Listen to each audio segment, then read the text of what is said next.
Hello and welcome to Mesolithic Deeside. It's Irvine Ross here, and I'd just like to take this opportunity to run quickly through what happens to all the finds that we gather in our days out in the field.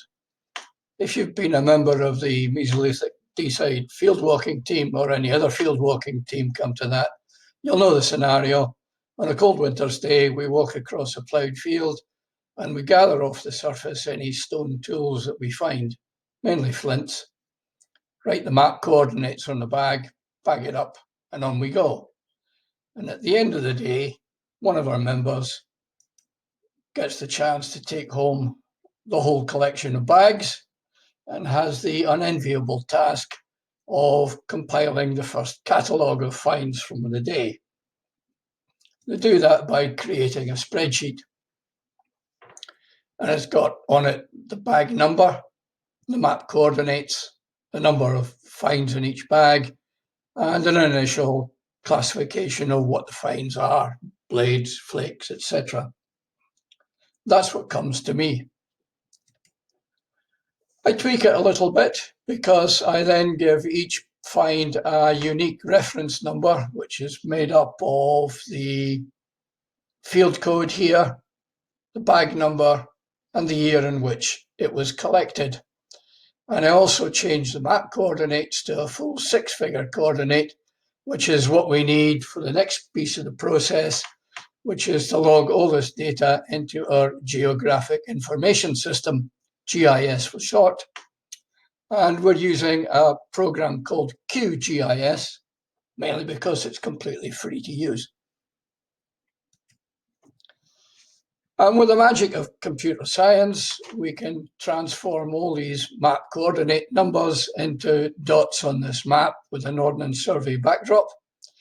And their classification shows up in the different symbols, as you can see in the legend in the bottom right-hand corner here. We try to turn this round quite quickly for several reasons. First of all, the memory of the day outing will still be fresh in the minds of our team.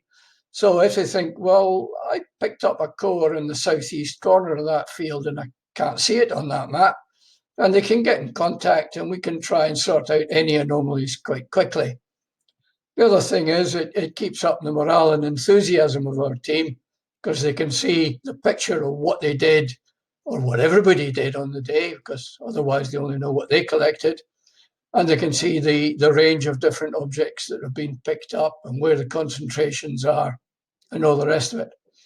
And they know this has been properly recorded, and it's not just a numbers counting game, it is part of proper archaeological research.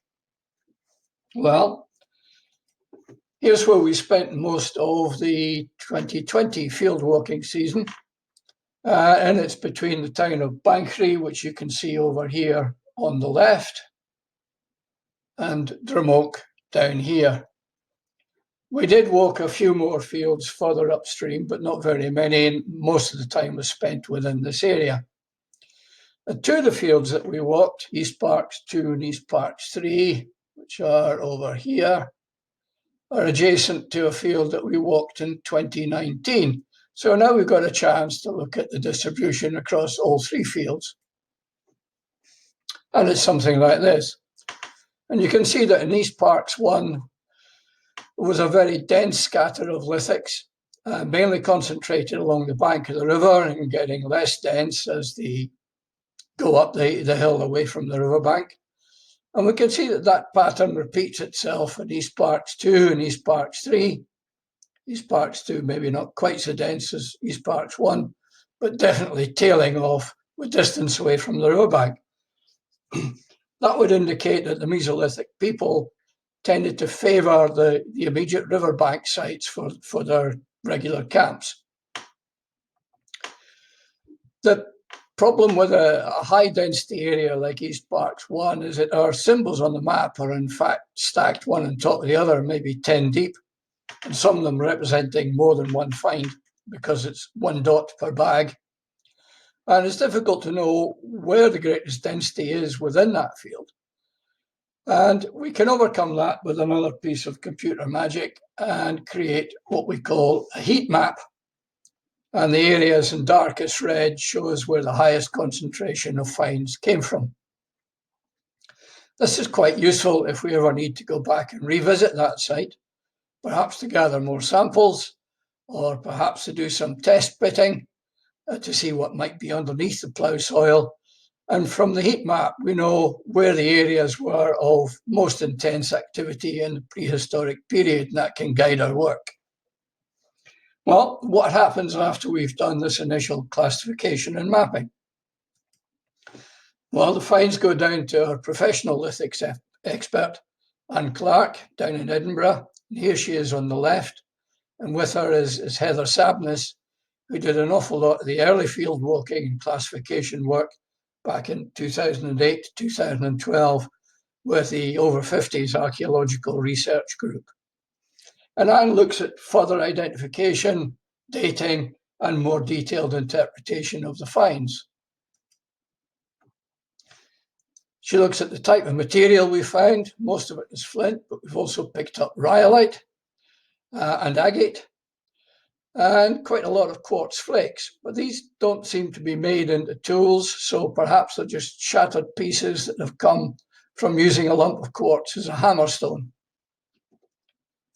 She also looks at the probable date, the era from which these flints have come, because each era had its own style of manufacture.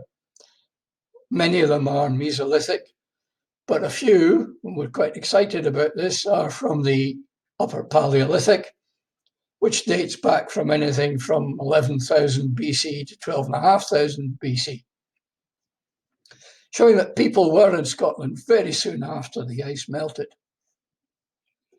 We found at least one late Upper Paleolithic flint at Nether Mills and another cluster of about a dozen at East Parks 1. The spreadsheet comes back from Anne with a lot more detailed classification on it, details about the type of material, what kind of blades were found, which kinds of cores were found, etc. So we plug that back into the GIS system. And you can see here a map of Balbridie from 2019. That's with our initial field classification done by our members. And then this is the classification as done by Anne, with a lot more categories and different types of flake and different types of blade, retouch blades, etc., etc. So it gives us an awful lot more information about the finds and how the individual types of lithics are distributed across this field and any of the others. But as well as looking at the detailed finds themselves, we can analyze the cores, and recognizes about 8 different types of core, and you can see them all split down here in these pie charts on top of each field. And you can see that most of the cores that we've been picking up are what's called single platform cores, and that indicates that the bulk of our finds again are from the Mesolithic period.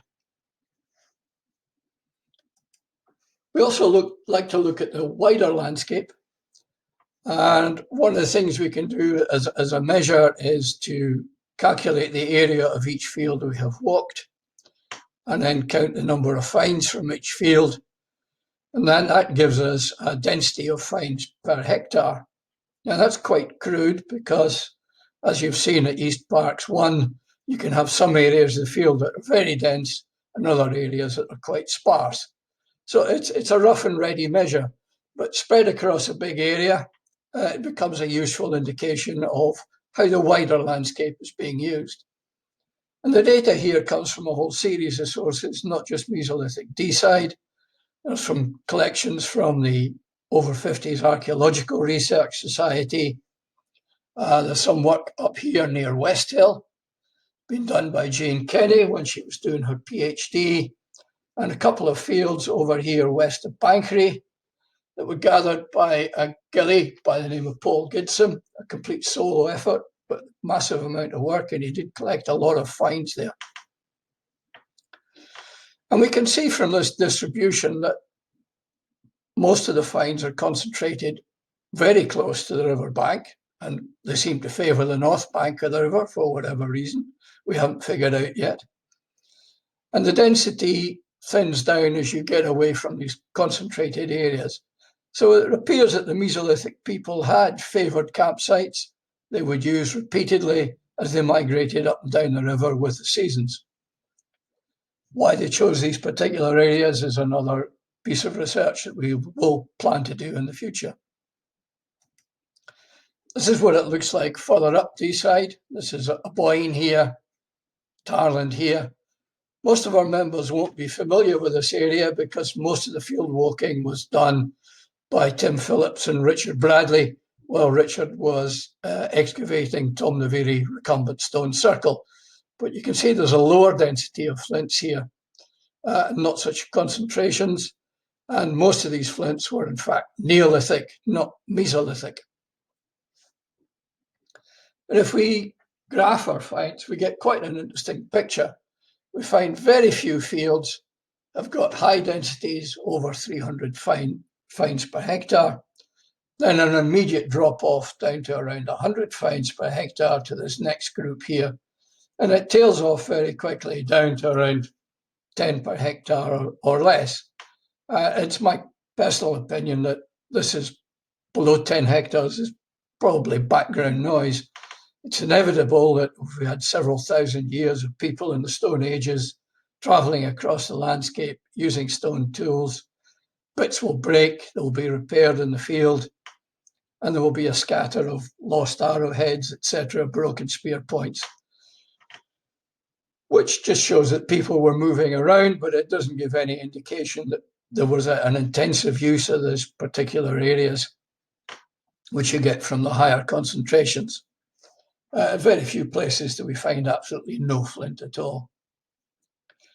Well, what happens to all this data once we've collected it and analysed it?